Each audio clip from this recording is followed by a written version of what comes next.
ওয়া রাহমাতুল্লাহি ওয়া বারাকাতুহু। দূরের এবং কাছে যে যেখান থেকে দেখছেন সবাইকে জানাই আমার শুভেচ্ছা।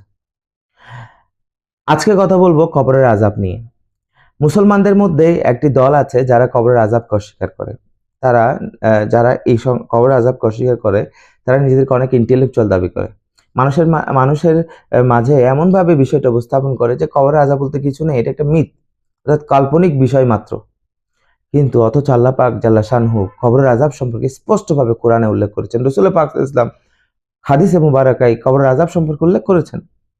কোরআন এবং হাদিসকে যদি আমরা অস্বীকার করি, কোরআন এবং হাদিসের অকট্ট দলিল সমূহকে যদি আমরা অবিশ্বাস করি, তাহলে নিজেকে হয়তো মুসলমান দাবি করার সুযোগ নেই। আপনি আপনি যদি এই সংক্রান্ত বিষয়ে মানুষকে বিভ্রান্ত করতে চান, কবরের আযাবকে অস্বীকার করতে চান, তাহলে আপনি বলুন যে আমি মুসলিম নই।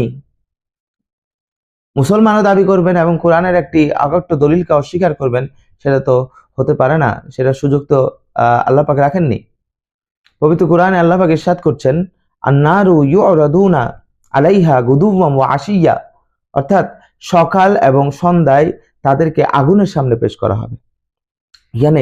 এখানে যে আয়াতের মধ্যে নার শব্দটি এসেছে, নার শব্দ দ্বারা কবরের আযাবের যে আগুন সেটাকে মিন করেছেন। যদি এখানে জাহান্নাম মিন হতো তাহলে সকাল এবং সন্ধ্যার কথা বলতেন না, কারণ জাহান্নামের আগুনে মানুষ যারা জাহান্নামে যাবে, জাহান্নামের আগুনে তারা কন্টিনিউয়াসলি চলতে থাকবে। এখানে কবরের আযাবকে আল্লাহ পাক মিন করেছেন বিদায় এখানে সকাল এবং সন্ধ্যার কথা আল্লাহ পাক বলে দিয়েছেন। রাসূল পাক সাল্লাল্লাহু আলাইহি ওয়াসাল্লাম হাদিসে মুবারকে ইরশাদ করছেন, তাউযু, তোমরা আশ্রয় প্রার্থনা করো, বিল্লাহি, আল্লাহর কাছ থেকে, মিন আযাবিন নার, কবরের আযাব থেকে তোমরা আশ্রয় প্রার্থনা করো। এবং এটা দ্বারা অনেকে জাহান্নামের আগুন বুঝায়, তাহলে সমস্যা নেই।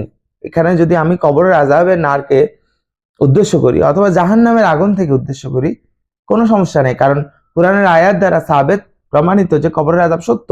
অতএব যে কোনো ধরনের নার আগুনের শাস্তি থেকে আমাদেরকে আল্লাহর কাছে প্রার্থনা করতে হবে।